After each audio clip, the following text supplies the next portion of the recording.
Welcome to the ANEW Insight Podcast, empowering and inspiring your journey to optimal health. Hosted by Dr. Supatra Tovar, clinical psychologist, registered dietitian, fitness expert, and author of Deprogram Diet Culture. Rethink your relationship with food, heal your mind, and live a diet-free life.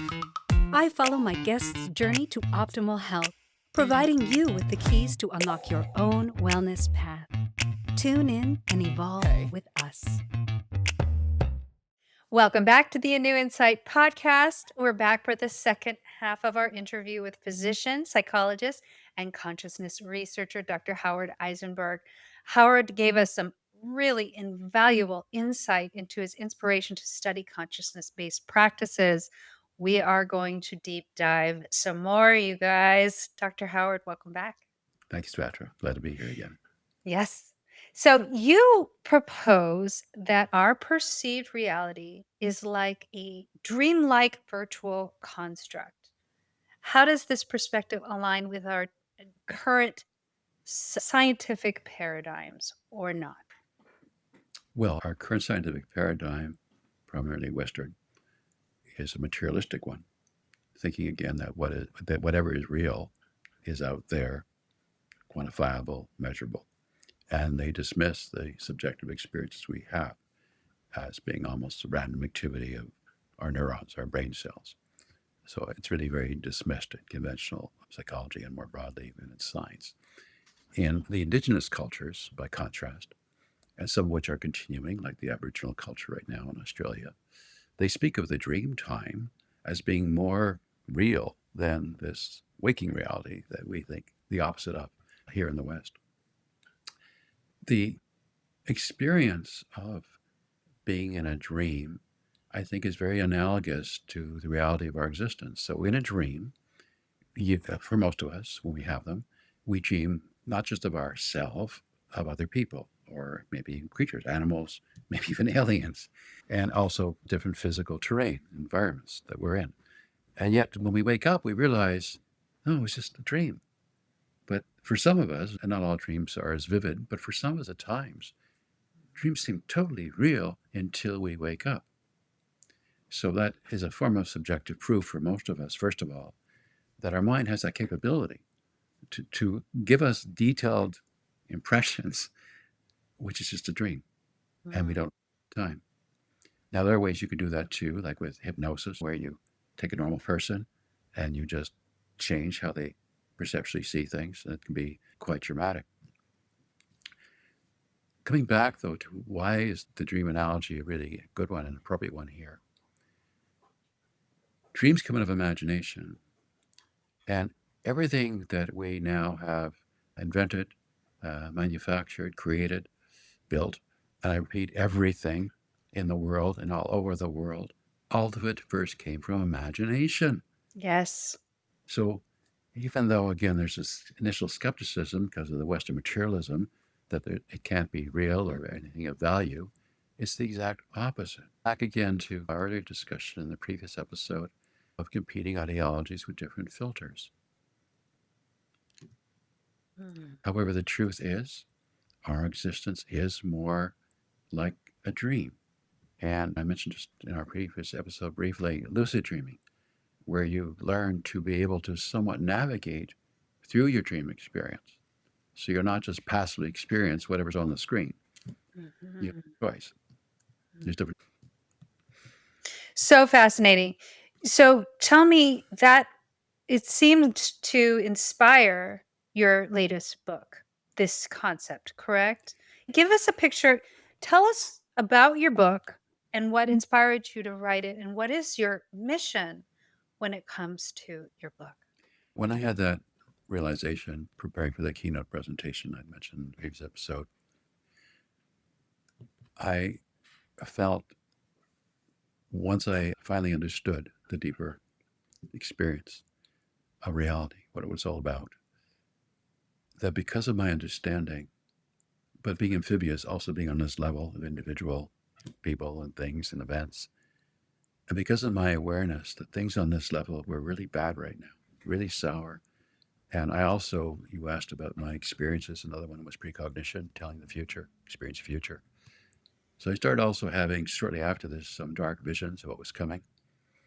And I felt with what I now know about a deep understanding of reality, what I see in people so distracted and blinded and so going in the wrong direction, and in so many ways that I don't want to catalog it because it's depressing, I felt I have no choice. I have to do this. And I had published my first book almost a half century ago, Inner Spaces. So I went through a traditional publisher. In fact, at the time, it was one of the largest publishers in Canada, where I'm based. And so I first thought, okay, I'll just contact traditional publishers and say 50 years later, I have an update. And I asked them, how quickly can you get it into the stores in print? And they said, best case, after you submit a manuscript, 2 to 3 years. And when you submit a manuscript, you've been through this with your book, perhaps. Yep. They sometimes send a manuscript back to you with some question, like rewrite your introduction, give us an extra chapter, whatever it might be. And it can take a long time until they make a final decision. And even then, they have a already pre-publication schedule for other things. And I thought, the world's falling apart. I can't wait. Yes. So I used my own retirement funds to do this book. And even doing it on my own, I asked the people I had hired to help me do this. I wrote it all, but I mean, someone has to physically put it together, so to speak. And I asked them, what's the fastest you can get it out there for me?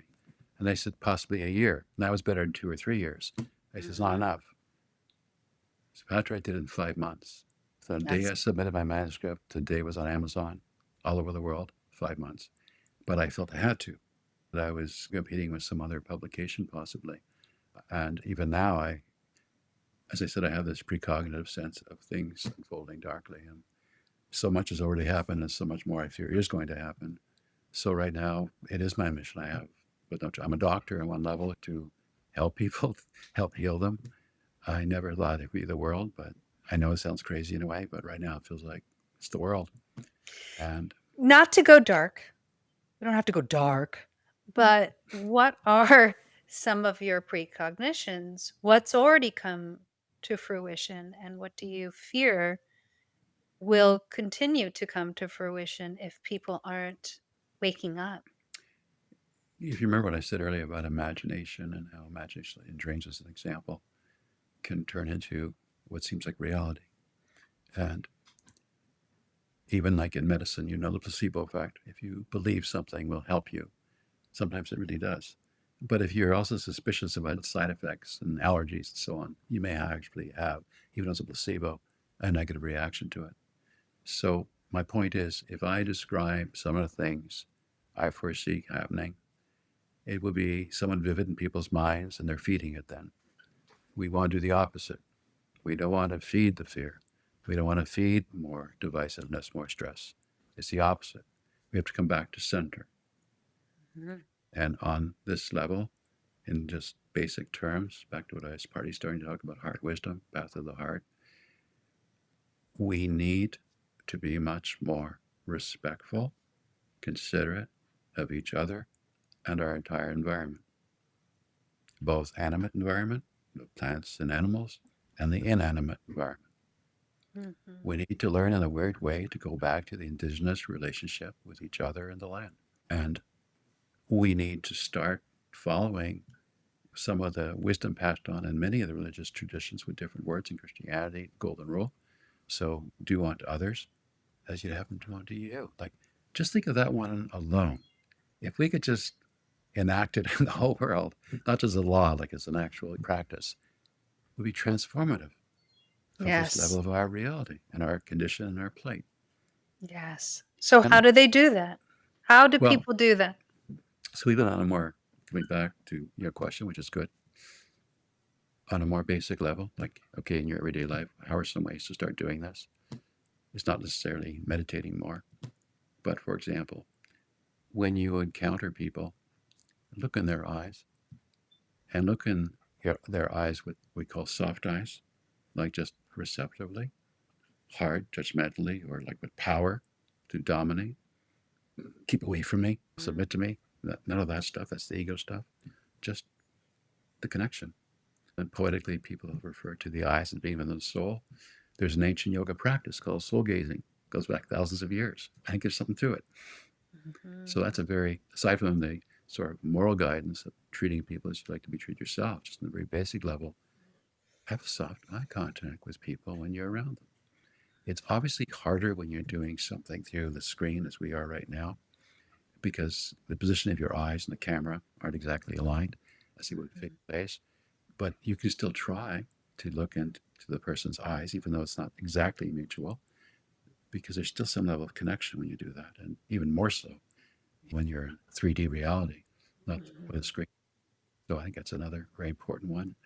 We also have to learn about letting go more, non-attachment more, and not just to outward activities and material possessions, but even to doing anything. As I sometimes say to my patients, we're primarily human beings, not human doings. I love saying that to mine. But so many people these days forget what it's like just to be. Yes, they do. I wonder too if many people even know how to just be, Even more fundamentally, I especially agree. especially those who grew up more with smartphones and online. And I'll date myself because I did not grow up with any of that stuff. And I think that you had a lot more visceral connection to people and the world if you grew up in that way. Remember me, I think I relate to you Mhm. in a lot of ways that I was fundamentally curious Mhm. as a kid. I would like capture caterpillars just to watch them eat and just Mhm. like Mhm. hang out in my little terrarium. And I was so fascinated with the world Mhm. and animals and playing and being outside. And I think that's something that is kind of woefully missing from many children's lives. Hugely. Keeps us disconnected. You see parents putting their kids on screens, and we're creating an even more disconnected world with each generation. So, to go back to the dark Mhm. a little bit, what could come from all of that if you are looking into the future? We're this close to being totally controlled by AI. Yeah. Totally controlled. Oh my gosh, say more. I'd rather not, Why? because we're allowing it to happen. But talking about it makes it happen more? Well, yes, because as I mentioned before, if you build it up somewhat in your imagination, you start like thinking of what I might say and describe, you're partly feeding it. And again, going back to manifestation, an expression, as you may know, where your focus goes, energy flows. And there are many levels of unpacking that, even physiologically. In a stress state, blood preferentially flows more to the amygdala, the stress center, and Yes. away from the prefrontal cortex, which is our thinking level of our brain. By changing our focus, we can quiet down that amygdala, the emotional upset, whatever it might be, and our thinking is clearer. So again, focus is very important. I want it to be a positive focus, as I try to teach my patients. Focus more on your desires than your fears. Do it still with golden rule in mind, like desire to take what someone else has or have more than what someone else has. But thought through worthwhile desires, choose intentionally to focus more on that. So back to your question, that's my reason. For example, if you remember 9/11, I was horrified, not just that it happened, I was horrified by the way all the news channels kept replaying the video of the planes crashing in and the Twin Towers crashing. And I thought, you're inducing PTSD big time in the entire population. That's how I saw it. And that's That's what small was scale. happening, And, for and even sure. that, but that's also small scale what my concerns are right now. Of Say more. the wrong type of stimulation that just is going to stimulate that amygdala or into ego in terms of either fear or going for power. Yes. I cannot tell you how many times, and I don't know if you've ever seen it. I can't believe I'm saying it again. But there is a very powerful commencement speech that was given by Jim Carrey. I don't know if you're aware No, I'm of not. this I'm not. commencement speech. Oh my gosh. And I give it to so many of my clients. Mhm. as a takeaway little kind of exercise Mhm. to watch. And he talks about basically the purpose of life in this talk. And he's trying to inspire this next generation that's going out into the world. And he basically says that every choice you have in life comes down to love or fear. And that if you were to continuously, consciously choose love over fear, you can never go wrong. And that's what you are reminding me Mhm. of. And I think that you are so right. We have been conditioned. It's not, I don't think, innate within us, but we have been conditioned to look fearfully at everything.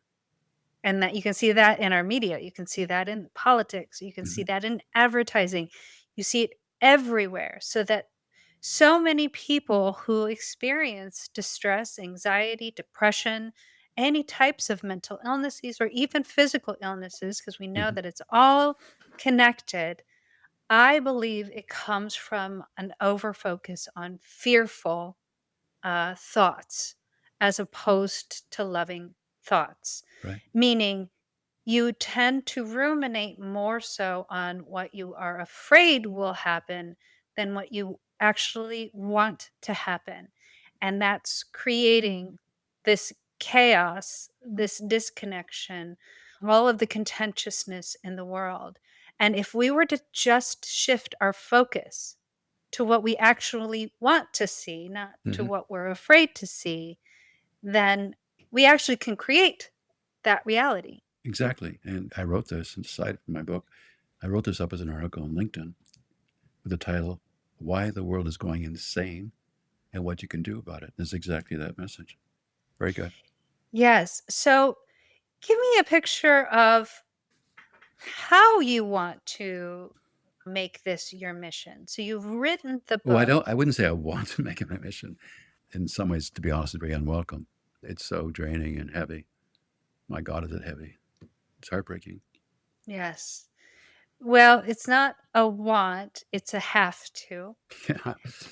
And you are compelled to do this. And so give me a picture of how you've written the book. How are you continuing the message even after the book has been written to try to get people to kind of wake up to their consciousness? I try to be open to any worthwhile opportunity, which is like commercial or ideological, to share what I've learned, just as with yourself and your invitation to join you on your podcast. Thank you again. Mhm. I also proactively networking all over the world in all types of countries. Um, I'm doing this. I told you I funded the book myself through my retirement funds.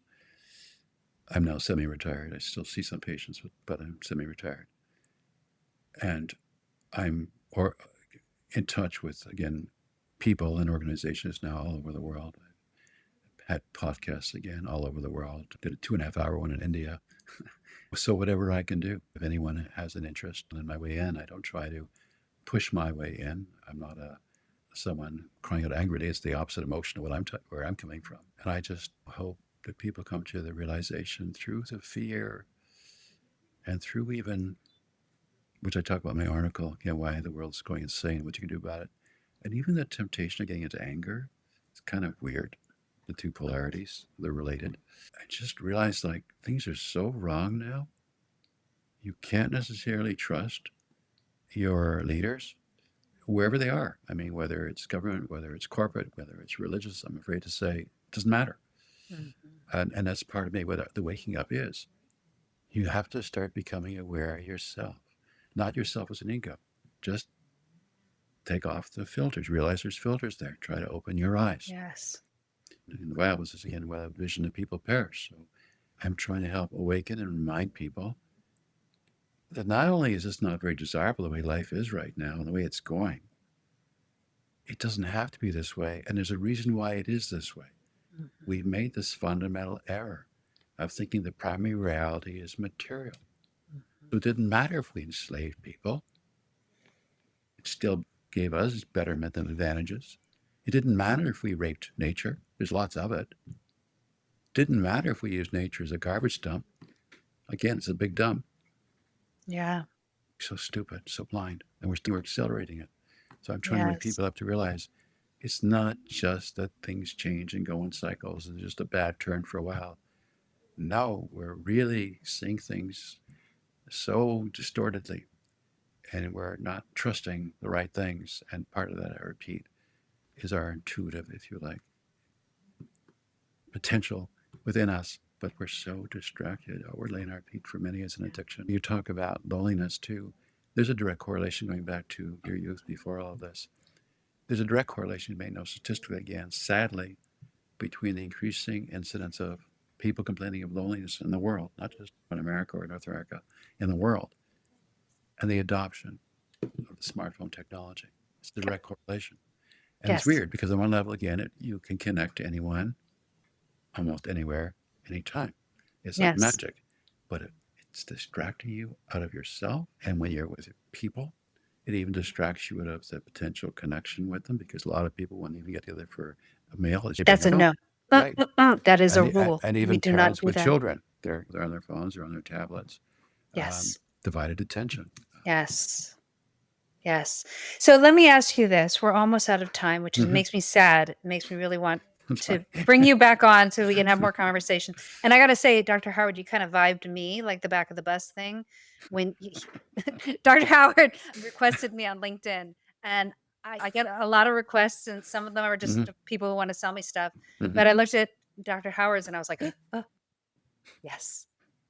Dr. Howard is on my same vibe and wavelength. And so thank you for reaching out to me. For your perspective. But give me the biggest takeaway that you want people to get out of this podcast, and then let people know how they can get a hold of you, how they can find your book and all of your information, please. So the book title is Dream It to Do It. So it's not just talking about how dreams are in some ways a better description of reality and how you can, when you understand that, work with dreams. The do it part's important here, all right, in terms of manifestation. So there's a lot of woo and distortion, obviously, about the whole concept of manifestation. However, it is real. I repeat, everything first comes from imagination. And even in established medicine, the placebo effect is well recognized. It doesn't mean you simply just wish for something and it happens. You have to have a vivid imagination. You have to work with disciplined intention. But it's still a possibility.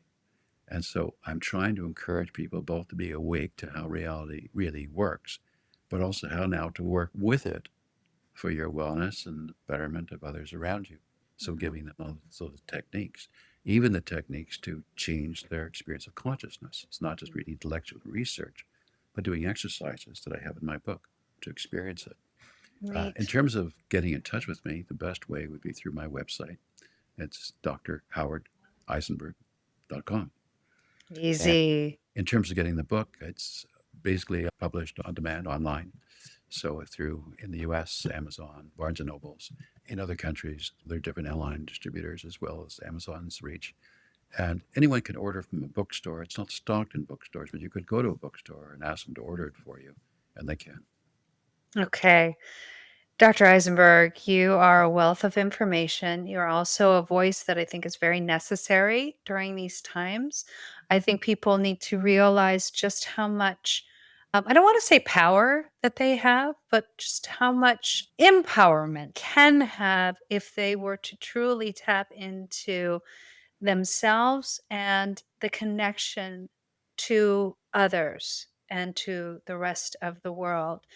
And so I think my biggest takeaway is yes, we can use our phones for good, and this is good, but it is so important to connect in other ways, not only to yourself, and that can be through meditation, it can be through lucid dreaming, it can be through whatever, but to connect with others on a non judgmental and open hearted manner so that we can remember that we all are connected and that we're not in competition with each other. There is no competition. You're a completely unique, amazing, powerful being on your own, but together, woof, we are absolutely unstoppable. So thank you so much, Dr. Eisenberg, for coming on. And thank you for tuning into the ANEW Insight Podcast. I'm hoping that this next interview is as exciting and interesting as this one, although I don't know. We'll have to see. So tune in next time, you guys. Thank you so much, Dr. Howard. Thank you. Thanks for tuning into the ANEW Insight Podcast. Please remember, the contents shared on this podcast is for entertainment purposes only and does not constitute medical advice. You can find us anywhere podcasts are streaming, on YouTube at my.anew.insight and at anew-insight.com under the ANEW Insight Podcast tab. And follow us on our socials at my.anew.insight on Facebook, Instagram, TikTok, and Threads for more updates. Tune in next time and evolve with us.